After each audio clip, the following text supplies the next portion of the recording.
Welcome to another episode of Staying Power, a show that is all about building a better life.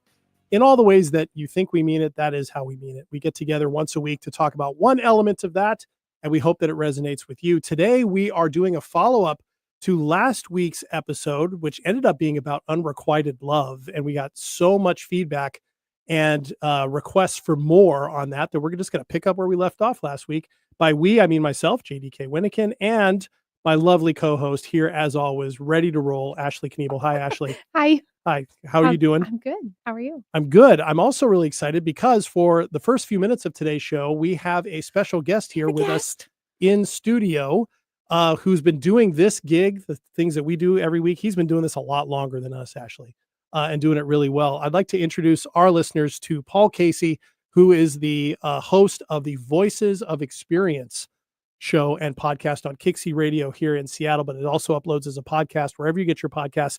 And he records his show right before ours. And so we always see him in passing, have for the last year. And we finally, Paul, put our heads together and found a way to get you on this show. And we just appeared on your show just a few minutes ago. Welcome. A lot of fun. I really enjoyed having you, and you're exactly right. We just see each other passing in the afternoon, and finally we said, hey, let's just do something together here. And absolutely. Yeah. Absolutely. Glad we did. And we've always been fascinated by the type of show that you do, and we had a chance to experience it. And I know we have a number of questions. So Ashley, where do you want to start with Paul? Oh, well, I would say, Paul, you have been doing this a long time. What got you into doing this in the first place? Well, I was publishing a newspaper called Voices of Experience in the late 90s into 2004. And I didn't know that you could buy radio then. You could buy time. Oh, yeah. And it was on Kixie that I found that out. On Sunday mornings, you could, as I say, buy segments. So I went, wow, that's pretty cool. And so I had a number of advertisers on my newspaper. And essentially what I did was shut down the newspaper because it was too much work. Mm-hmm. The radio show was a lot easier. I didn't have to worry about print and mailing and all that. It was so clean. Mm-hmm. And the response to the advertisers was much higher.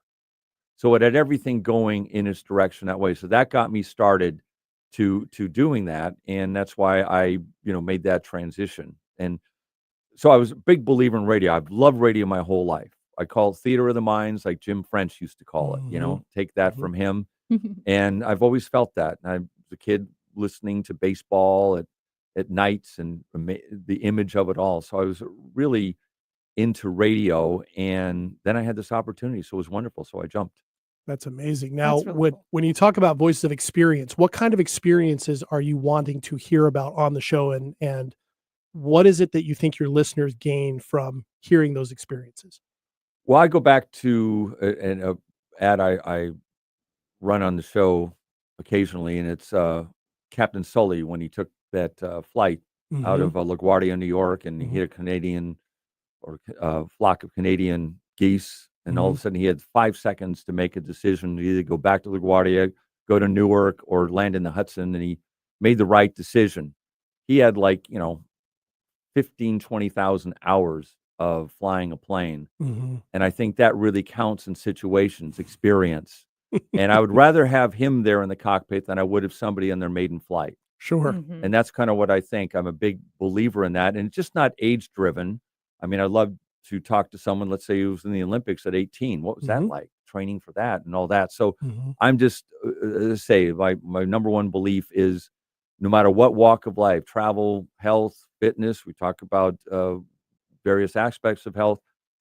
If someone's going to give me advice, when we were talking a little about that, going to a dentist, I want the person with experience. That's kind of the whole background. Absolutely. Yeah. And it kind of dovetails well with what we talk about, I think, Ashley. I mean, in order to develop experience, you have to have enough resilience to gain said experience. Right. Right. Right. Exactly. So that's interesting. What are a few of the interviews that really stand out beyond the ones you just mentioned? Um, I'm gonna say, a lot of them are, people like doctors, when I'll Mhm. talk to doctors in their particular fields. I had someone on, maybe a month ago about Alzheimer's disease and talking about, what aspects and the breakthroughs in that. Mhm. Um, you know, Former athletes, love to talk to former athletes and what their views are on the various games, like Jack Thompson, he was the throwing Samoan at Washington Oh State, yeah. and great guy, and what was it like playing then and the difference now. And entertainment, I had a fun interview not too long ago with Johnny Mathis. Oh wow. Eric Crema got me that one. Nice. I guess he's gone now. Yeah. We can talk about him, but yeah. So anyhow, I don't know. There's so many. I really do, and really enjoy, in all aspects of it. Education, whatever the topic is. It's just Mhm. that aspect of trying to talk to people with that going with them. Man. And how many episodes do you think you've done of this show over all the years? I'm going to say probably now I'm close to 800. Wow. Something like that. That's a I lot think of we can look airtime. that up, but I may be high. But if I go back to the 90s, I did a bunch then. I Mhm. took a break and then I became a media buyer, and I had a blast doing that for Microsoft and the Business Software Alliance through the early part of this century, and did that. And then that ended in about 2014 or 15, and then I got back into this. Oh, amazing. Amazing. And so this is pretty much what you're doing. You're just going to keep going. Yes, I have no desire not to keep doing this. Wow. That's I really get fantastic. excited about. Sometimes you probably know as well as me. You go, oh God, but then you just get so involved in it, and it's so much fun. And like, I'm taking a lot of your time here. You do an hour radio show, it's like 20 minutes. Oh, goes it's You're so out. fast. It You goes look fast. over. I always got to look here and go because it's so much fun. Yep, absolutely. Absolutely it is. Well, I'm so glad we had an opportunity to bring you on, and we finally made this work. Again, for our listeners, his show, Paul Casey's show, is called Voices of Experience. You have 800 episodes that you can go through. I if you think can so. track I them could down. be high on That's that. But incredible. anyhow, go ahead. That's There incredible. is something for everybody But on it that is an show. amazing show. There's a variety of stuff on there that showcases Paul's skills and his interests. So we highly encourage you to take a listen to that. You can get it as a podcast wherever you get your podcasts. Thank you so much, All Paul. right. Appreciate Thank you your very time. much for having me. You're welcome. We'll see you soon. You too. All right. So, wow, that was cool. I Yeah. love when we see people with newspapers. I see them every once in a while. I'm like, I want to sit and read the paper Yeah. with my cup of coffee in the morning. Yeah. It's You like the newspaper? Yeah. I think newspapers are fantastic. Okay, interesting. I've just been talking about this in the last week or so with people, and there are those newspaper people, who just love it, and I don't. I'm okay with it. I like I to love read it. I'm over the newspaper. All right. Hey, have a great show. and Thanks, thank you very Paul. much. Thank Thanks, you, Paul. Paul. Be sure to listen on your way home like Will usual. do. All right. That'll be fun. Sounds good. All right. Paul Casey, everyone. That was fun. Okay. Very cool. A little was something great. different. You know what? It's about time we got him in here though, because like we It said, is. we've only seen him like every week for a year. It is. And we're always like, we're gonna do this one day. So glad we checked that box. He's kind of a name. Like he's been doing it for a while. So pretty inspiring. Yes, right? So, all right. So now bringing it back to today's topic. Ashley, last week when you really took our show in a direction that I did not expect it to go in, and we ended up having what I think we would both agree was a really good conversation Oh, I liked it. about it. It was really good. Well, a lot of other people thought it was a great conversation, which ended up being about unrequited love, really, and what is love really about and that type of thing. Well, we got a lot of feedback from listeners who were really struck by it. I had several people reached out to me and said, hey, I've sent that off to some people that I thought really needed to hear this. I had one listener reach out and say, I had to pull my car over and sit and listen because you were both saying things that I had thought and felt and didn't have language for. And I felt really seen and I had a really emotional response to it. So I had to pull over so as not to cause an accident. So I thought we could maybe revisit and dig in a little bit more because I know we had a lot of thoughts coming out of last week Mhm. of places we could go. So how's that sound for you today? I am game. Okay. I feel like I stole the show last week. So You feel I'll like you give- stole it? yeah, because I mean, we like kind of talked about, oh, we're gonna talk about this thing. And then you're like, well, what comes up for you? And I took the entire show. What happens when you love somebody and you can't get that same love back? Unrequited love. Well, and certainly I think the way we talked about it wasn't so much just about that, but about kind of what that all can mean for us. And the more we talked about it after the show, before we got any of this feedback, I know we were saying things like, oh, we could have covered that. We could have talked about that. So here we are with a follow-up episode All right, on part that 2. subject. And for a quick introduction on it, it got me thinking about one of my favorite writers, this guy named Anthony DeMello. Anthony DeMello passed away in 1987. So it's been a long time since he's written anything. I know it's terrible. He's not writing He's still? not writing Okay. still. Not as far as we know, but he wrote a series of books. He was a Jesuit priest who was originally from India, and it created a very unique philosophical patchwork of ideas that he put forward in a number of his books. And he was very, very big on awareness. That's his probably most famous book, is a book called Awareness. They're all very short.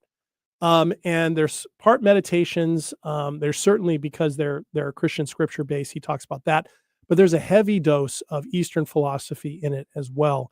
And he has a book that he wrote. It's a small little pocket book called The Way to Love. And I'll put a link for it in the show notes. I just showed it on the stream, which is a series of short meditations on the subject of what love is.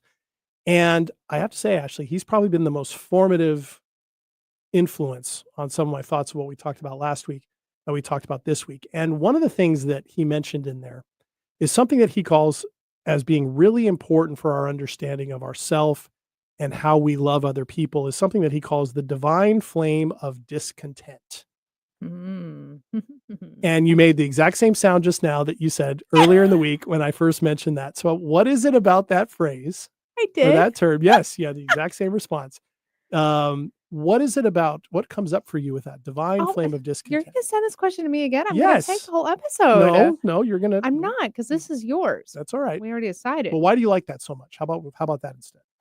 Well, I would highly encourage people to read the book, first of all. It is a little book, but it's one that you're not going to just blaze through. You really want Mhm. to take some intentional time to read, like maybe a couple pages, the short little chapters Mhm. a day, something like that. But there is pieces in there and specific quotes that really stand out. And they're like the type of things that you hear and you're like, okay. But when you actually stop and think about what they say, it hits home, and it's some of them is like such a gut punch. Mhm. And you're like, whoa, Mhm. that hurts, but it's the truth and I can't deny it. Yeah. And I'm just going to sit with it for a little while. But in some of it, it's like, it just makes sense.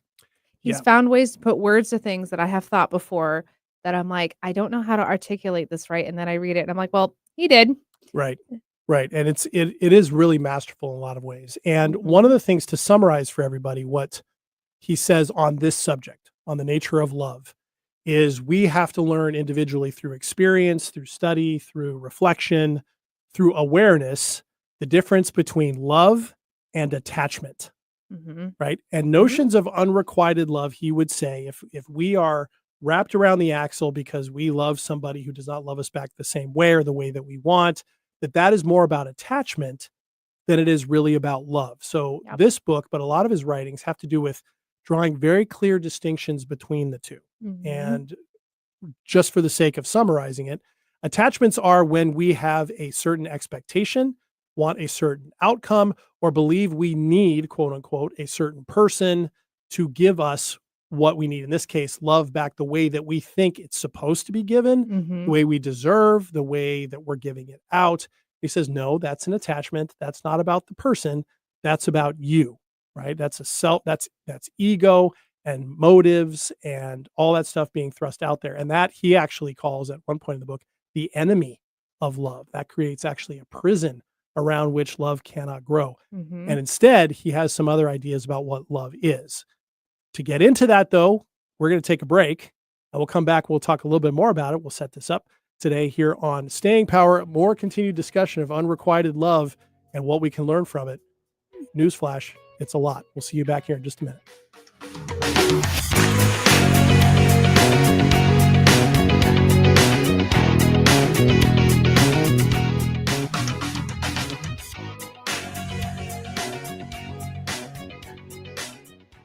Are you ready to discover remarkable stories of resilience and cultural connection?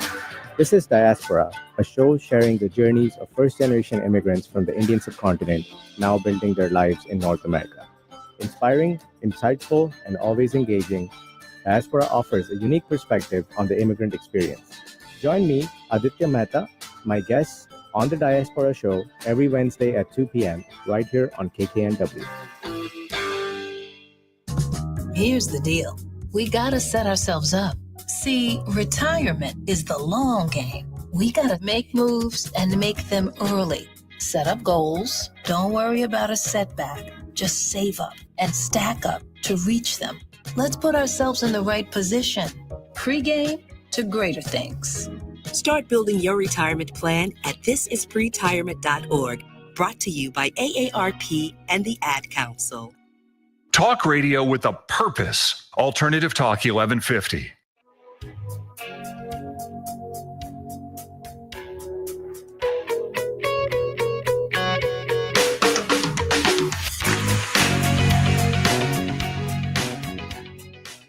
Welcome back to Staying Power. JD here with Ashley. Yo. And we are discussing once again unrequited love. And today we're going to hopefully be broadening out from last week's discussion, but we had a lot of demand for more on this question, which means we have listeners, Ashley, that are okay with more uncomfortable subjects. I love that. Those are our people. Those are our people. Yeah, those are We difficult. love you.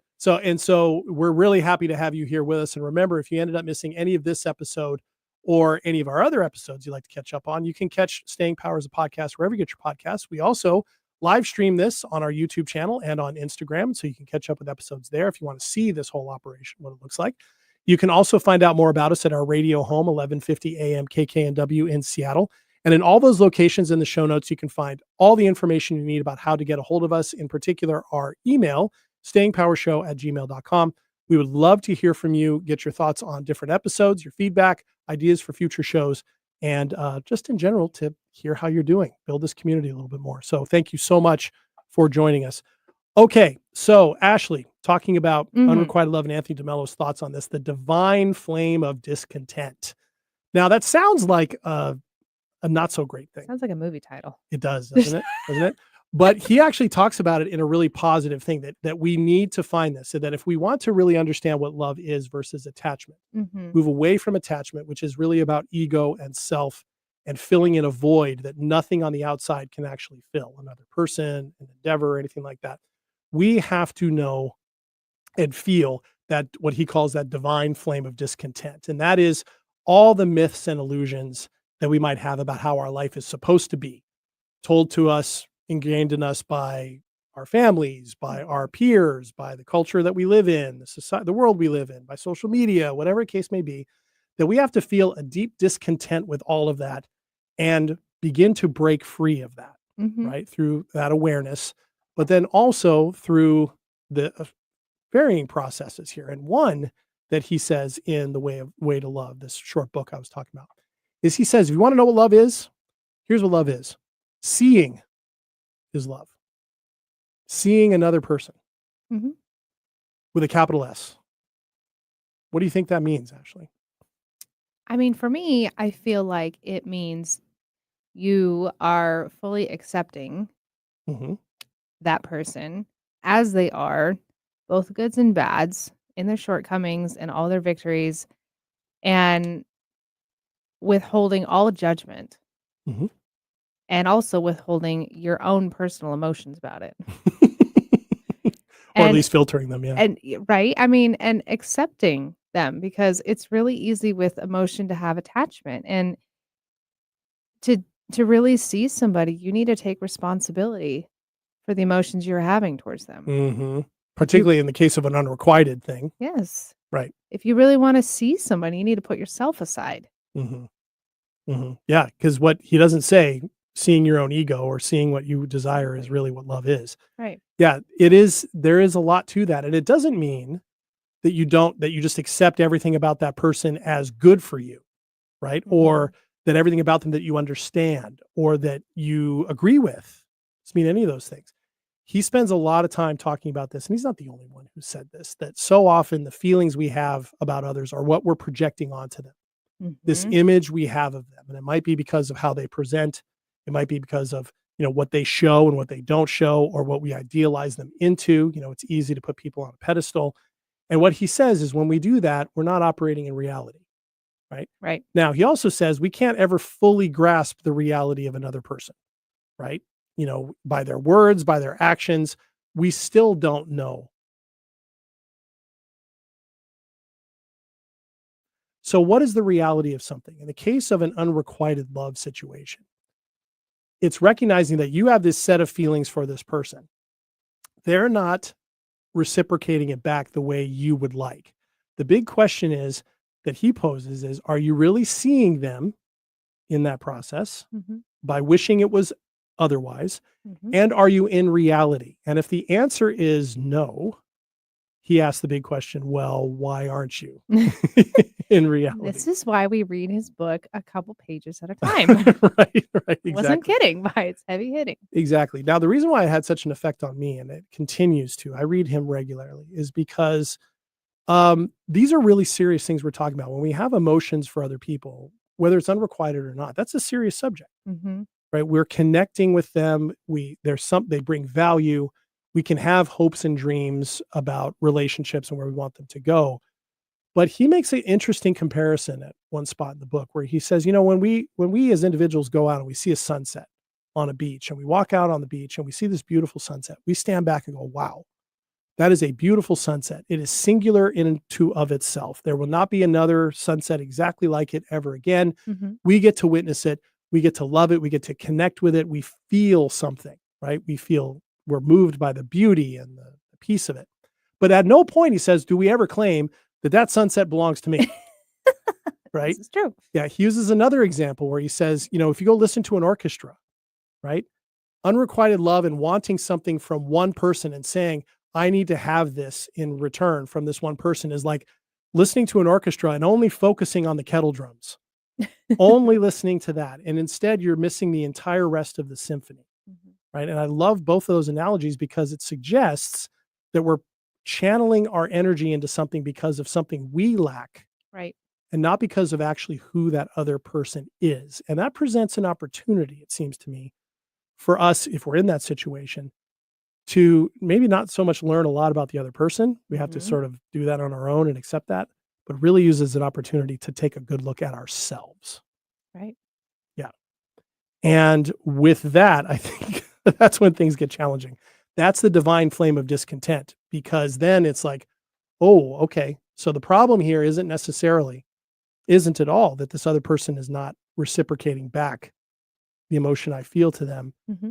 But the problem is I'm thinking that is absolutely necessary in order for me to be happy or to feel fulfilled or to get somewhere in life. Yeah. Doesn't it sound weird when we start talking about it like that? I mean, yes, but it's realistic because people have those experiences. Now, I don't know how many people actually sit and ponder that thoroughly and take the ownership and responsibility of thinking of that. Right. Most people are they're like, well, I want them to feel this way because that will do something for me. And if they don't, then they act on the emotion of getting the rejection or the word back of like, it's not mutual. And then, they react how they will. I don't find too often that people really are willing to go the distance in the discomfort of being like, am I okay with it not being reciprocated? And can I still love that person? And, all of that. I mean, kind of like, I guess this example is similar to what you just said, but there's like that one where it's like, if you want to appreciate a rose, you leave it in the garden because as soon as you like pluck it, it will die. I mean, flowers die eventually anyways, but everything does.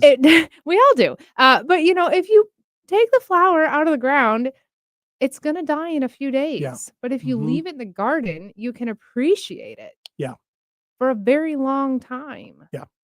Yeah. And it will keep coming back. Actually, if you nurture it, those flowers can come back after winter season. Yeah, they can. And whatnot. And I feel like that's a really good example of really loving somebody. Yes. From over there. And appreciating them and seeing them. For who they are. Yes. Because then it's not about what you're getting back. Yeah. Yeah, exactly. That's actually interesting that you use that example. One of the my first foray back into writing and in poetry in particular, but also a short story. I wrote a short story about this very thing.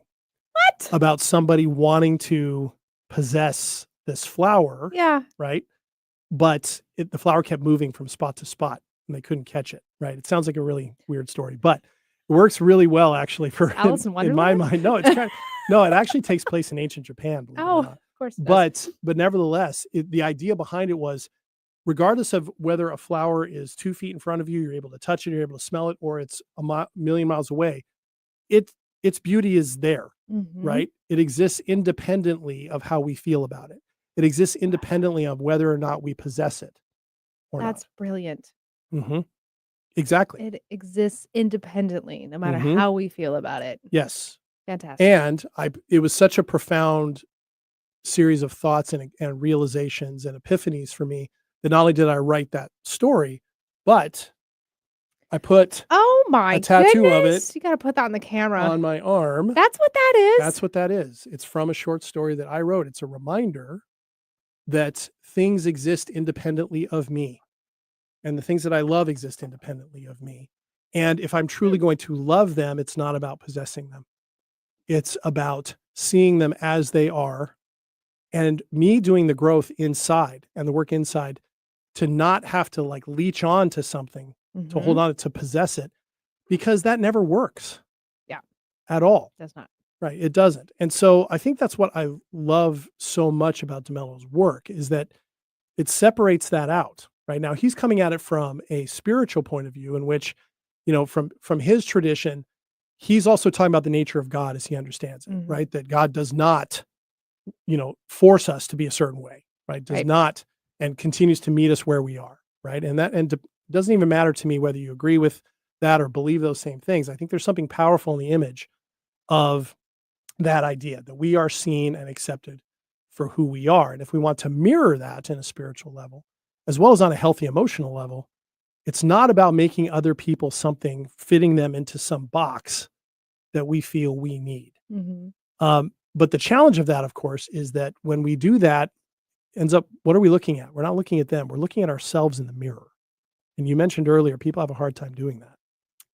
Oh, that is scary. It is. Actually, I would highly encourage anyone to spend don't make it creepy, but like spend a few minutes looking at yourself in the mirror, like a real heart to heart with yourself. Yes, there has been moments I have spoken to myself face to face in the mirror, Me too. but it's just like you would your good friend, Mm-hmm. because you are your own friend. You Mm-hmm. know yourself well, Mm-hmm. but there's also a lot about yourself you don't know. Mm-hmm. And I would encourage people, as you spend time with your friends and family and significant others, do you ever spend conscious, intentional time getting to know yourself? Yeah. Probably not, because we're scrolling on our phones and watching Mhm. Netflix and just Yep. zoning out. Yeah. The sense of presence with oneself, I think, is happens less and less, generally speaking. Mhm. Right. And that's great. I do the same thing. And I end up following almost like a certain pathway when I do that. If I'm talking about in this case, being honest with myself, if I'm in a moment where I'm feeling pain about something, taking this example, and saying, okay, what is it that I'm feeling I'm lacking? Because this is so difficult for me. Okay, maybe I'm lacking the love that I feel I want to have or I need to have, or I'm lonely, right? And then the question becomes, okay, well, why are those problems? Right? So you're not necessarily getting the love that you want. Does that mean there isn't love available? Right?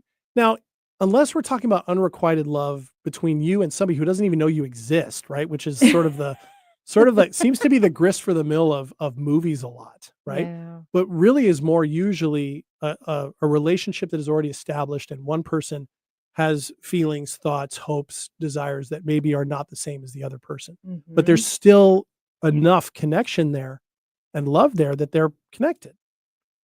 I had to ask myself the question when I was facing this situation most recently, which was a little while ago, was why isn't the love that they're giving back to me enough for me?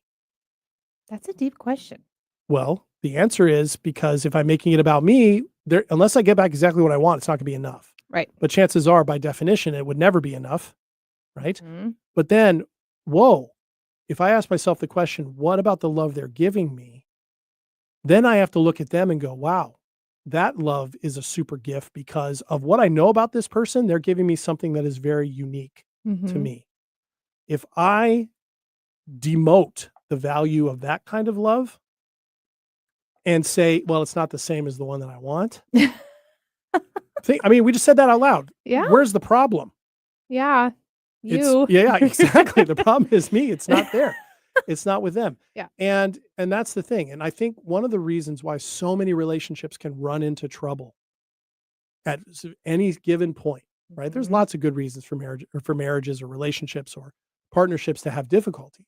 But in this area, one reason why is because if we're going into it judging it by what we're getting, we're not allowing that other person A to be who they are, and we're Right. not giving enough space for that person to change and grow Mhm.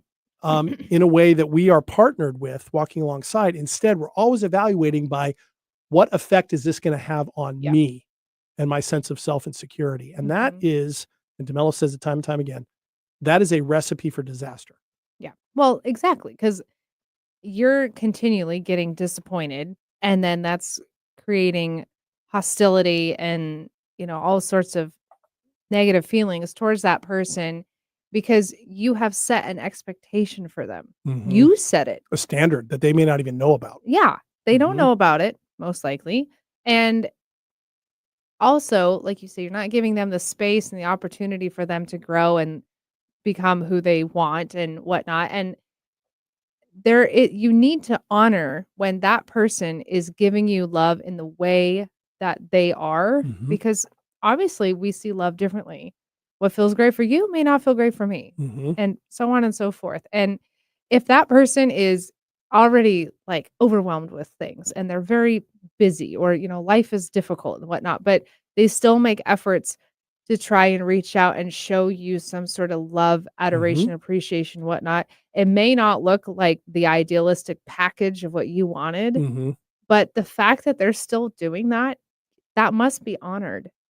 And if you do, it might actually give more value and meaning Yeah, than the mythological story we've made up about what it is because it then should look you're like. building them up. Because then Right. they're like, wow, okay, I know I can't give them a lot of time, but I gave them 30 minutes of uninterrupted, high quality time. Mhm. And the appreciation I got for that made me feel so good. I was able to sleep well and soar through my next morning. And, Mhm. like, if you just are willing to be the first person to step up to the plate and give to the other one, Yeah.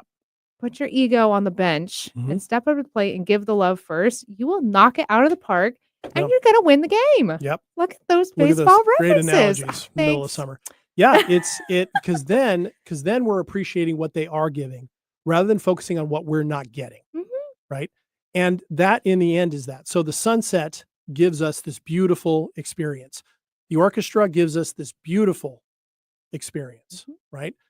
What if we looked at people in our life and we experienced them as them and we were curious about that and we enjoyed those moments? We noticed the ones that weren't so enjoyable, recognizing that the people that we care about aren't always neat and pretty and put together, right? We certainly don't apply that standard to ourselves, right? We get messy, right? We're not always at our best. No. And I certainly don't want to be judged by the people that love me the most on my worst moments or on my worst qualities, Mhm. or if I can't give them exactly what they want, or this idea that they aren't important to me just because I have other things going on that are more pressing at the moment, right? It Mhm. allows us to see people for who they are. And these days, to be seen, I think, in the way we're talking about is fundamentally opposed to the way we right now generally seem to be experiencing other people, and other people are talking about what matters and what Yes. doesn't in these things. I would completely agree with that statement. Yeah. Yeah, it's wild. So this is an exercise, and this is the gift that perhaps unrequited love can give us, and that is not about them. It's an opportunity for us to take a good look at ourselves, because if something feels unrequited, we're essentially telling ourselves we're not getting something that we need. And that the immediate question for me as a coach now, as a person is, okay, why can't you provide what it is that you need for yourself? So what Mhm. is lacking? Mhm. Right. And suddenly we have to take a look at that. And so from that point of view, I sometimes think if I could ask Anthony DeMello this, I'd ask him, is unrequited love therefore itself a myth? That unrequited means we're not getting back what we think we deserve, and we're actually not recognizing the love that we are getting. I think he would agree with that. I think so. So it might be a myth. Doesn't mean the feelings aren't real. Sure. I mean, we can take a second and honor the fact that some of those feelings Oh, are very real and They they're hurt. uncomfortable They're and they uncomfortable. hurt. they do. And we just want them to go away They do. because no one wants to sit in that. Mm-hmm. Mm-hmm. It's not great, especially if the outlook is like, well, it's not getting any better by tomorrow. So Right. wake Well, up, same place, same time. But even that is kind of a weird projection of expectation on what a relationship should be like. If a relationship is not going to be about self-discovery and self-growth side by side with another person and encouraging Mhm. them to grow and being with them, then what are we doing? Because then it's about what we can get. Oh, yeah, because you see that a lot Uh-huh. when people, they get married and they partner up, and then down the line, one of them is growing and evolving. The other one's like, you are not who I married. Uh-huh. You're like, I hope I'm not, Yeah, right. because I would want to think I'm still going to keep growing. And actually, I had an example of this. It was a few years ago, but one of the people out of the couple wanted to get a tattoo, and the wife was like, "You like tattoos?" And he's like, "I've always wanted one." And so he was very intentional about getting one. And she was like, "Relationship's over if you get one." Whoa. I was like, That was a conversation might have needed to Wow. happen a while ago. yeah. And I was like, it's not like it was an awful thing he wanted to get, and it wasn't massive or anything like that. Mhm. But for some reason, it just kind of rubbed her the wrong way. Eventually, I will say, kudos, came around.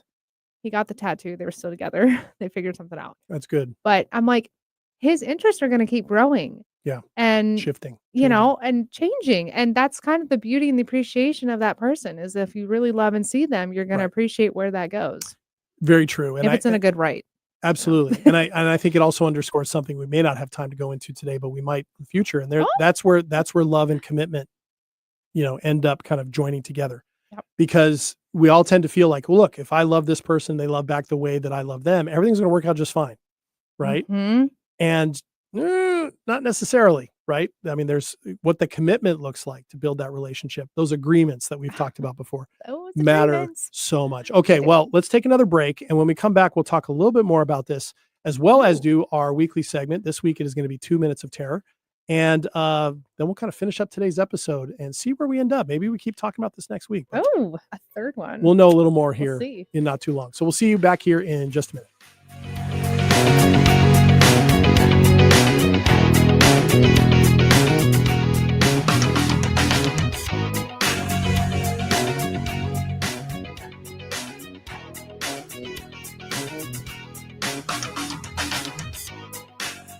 Hello, I'm Chris Erdman. Every Wednesday at 8 a.m. on KKNW, I sit down with inspiring entrepreneurs, creative minds, and game changers to uncover the real stories behind their business. On my show, Made of More, we explore the challenges that they've overcome, the breakthroughs that they've celebrated, and the mindset that drives them forward. If you're ready to unlock your full entrepreneurial potential, Made of More is the show for you, because here we know you are made of more.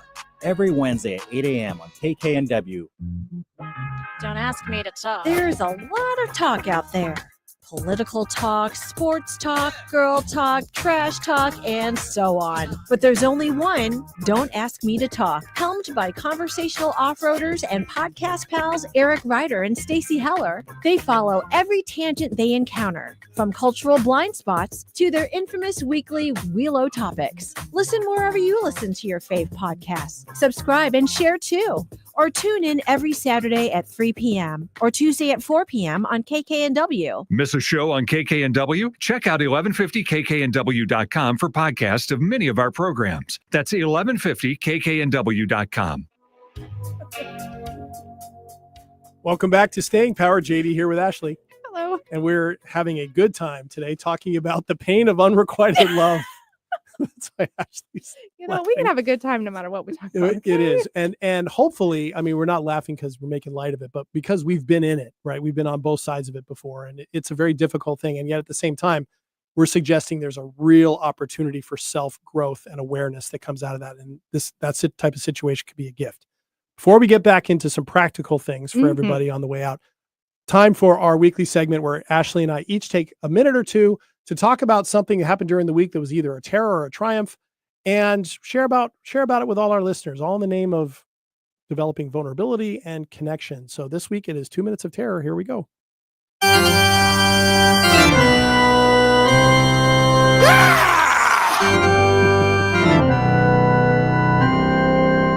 Oh, Ashley, you've got one. Oh, I do. Go ahead. Okay. Well, if everyone tuned in recently, they heard that I'm losing my assistant, and I was trying to spin it right of like, well, I'm going to be in the same schmuck that I was in like a year ago, whatever that means. Anyways, I'm going to be in that same situation, but I've had experience now, so maybe I'll handle it better.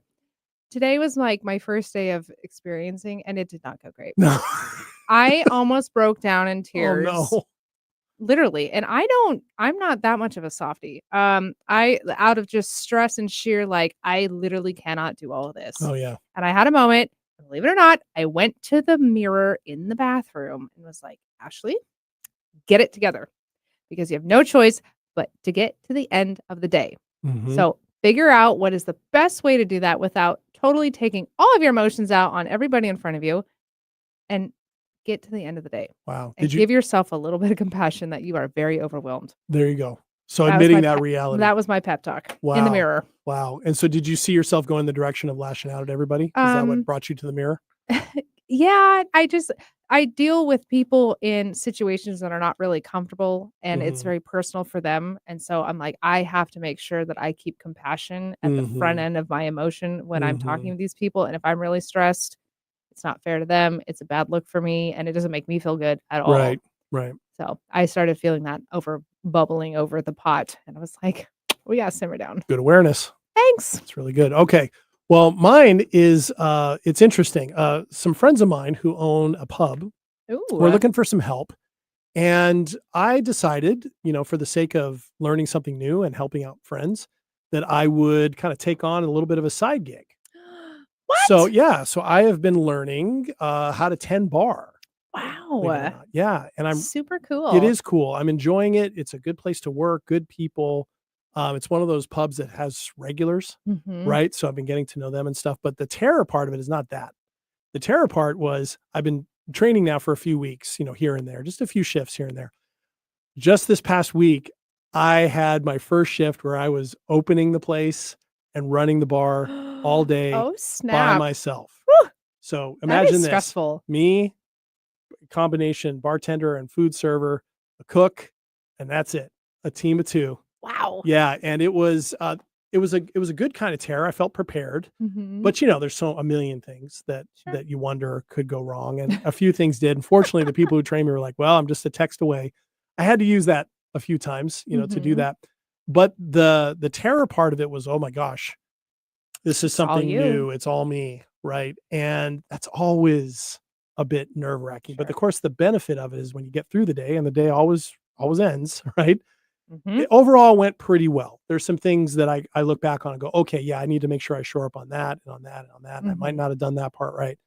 However, whew, it was a little intimidating going in and doing that. Sure. I mean, especially if you're not put in situations like that all the time. Right. Like we feel that was when we're kids, like first day of Yeah, school yeah. and, Mhm. first day driving and things Mhm. of that nature. But to do that, especially as someone who is far removed from driver's ed in school, that's a big deal. It is. Most people will not go out of their comfort zone. So congrats on the 2 minutes Oh, of terror. thank you. Thank you. And of course, as we see so often, getting through the terror leads to triumph. Yep. Right. Right.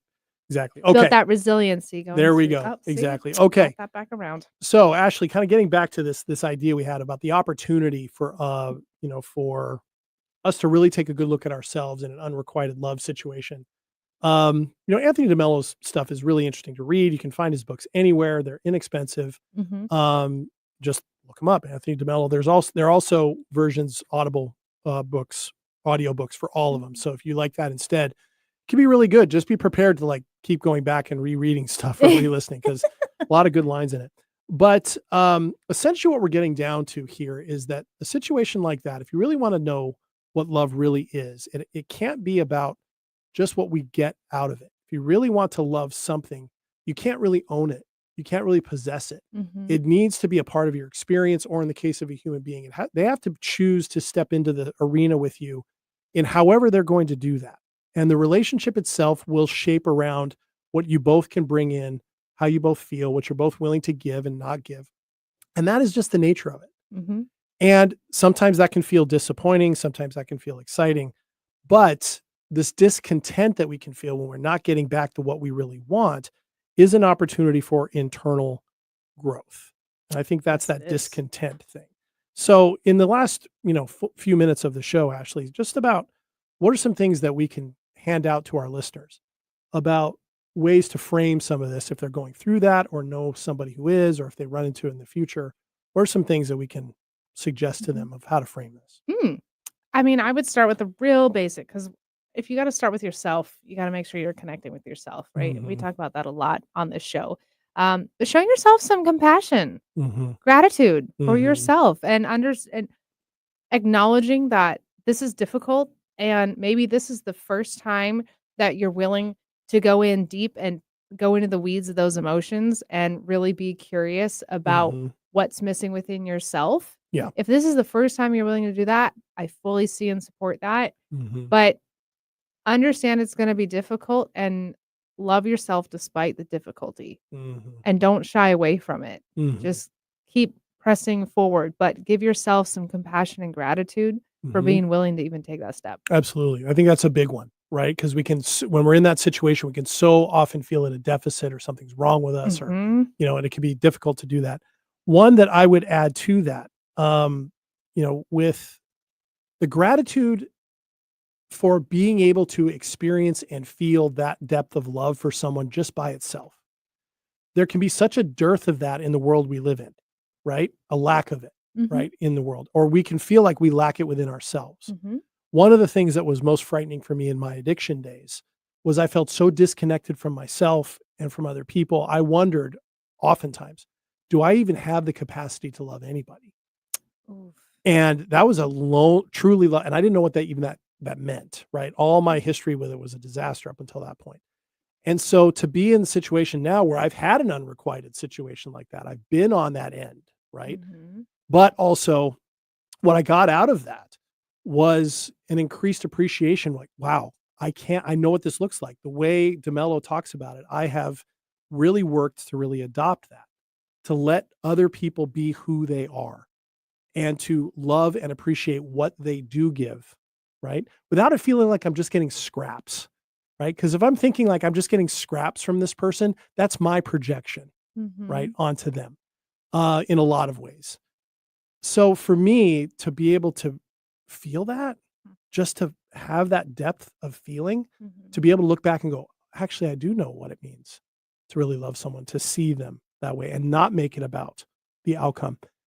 I'm really grateful for that. So why aren't we grateful for the fact that we can actually feel those emotions, that depth of love, if it indeed is love Sure. and not attachment, right? Well, I mean, at some point, you gotta learn how to transform that pain into understanding, Mhm. and it's a process. It is. It takes some time.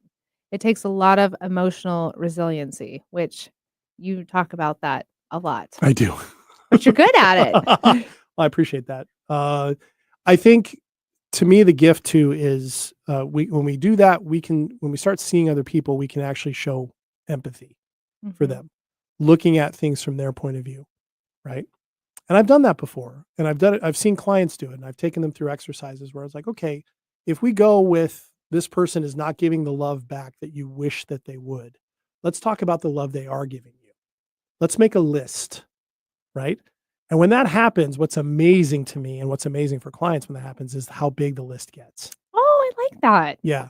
And then go, okay, well, the one thing I'm not getting is this. Wow, that really stands out. But they're giving me this, and this. You kind of highlighted it with the person who has so much going on, but really takes that time regularly to reach out. Spend that. Mhm. They're choosing that. There's a million things they could be doing, a million people they could talk to. And they're choosing that on a regular basis. That's a gift if Mhm. we choose to look at it as a We gift. choose to see it. I mean, Right. even if like I have a couple friends that are just beyond busy. Like I do not know how they do everything that they do all day, every day. But whenever I get like a random text message of like, hey, thinking of you, hope you're doing well. I'm like, oh my goodness. To me, and it's a text. Took like 2 Mhm. seconds. They were probably in the bathroom when they wrote it. But I'm like, you know what? You could have sent it to anybody. Yeah. You might have sent it to 10 people, but I was one of them. You thought of me. Mhm. In all the things that you're doing, you thought of me. Mhm. That's a big deal. It is a big deal. But I'm choosing to also honor the fact that they did that. Yeah. Yeah. And you honor the fact, and that shows an appreciation that they have a life that is very broad Mhm. and full Mhm. and hopefully abundant, right? It's that's where those things fit. And as we do this more and more, those are the people that we tend to be drawn to and are drawn to us. And so this is a process through which we actually end up self-selecting even more. Mhm. And that's the last thing that I think I want to mention with this is if we're stuck in that unrequited cycle, and I've been in it, and I know you've been in it in the past, we give up so much to that illusion of who that other person is to affect our day. If they say something or do something really kind, we're just on cloud 9. Mhm. If something doesn't go the way we want, we don't get to talk with them when we want to, or plans change. All of a sudden our day can be ruined.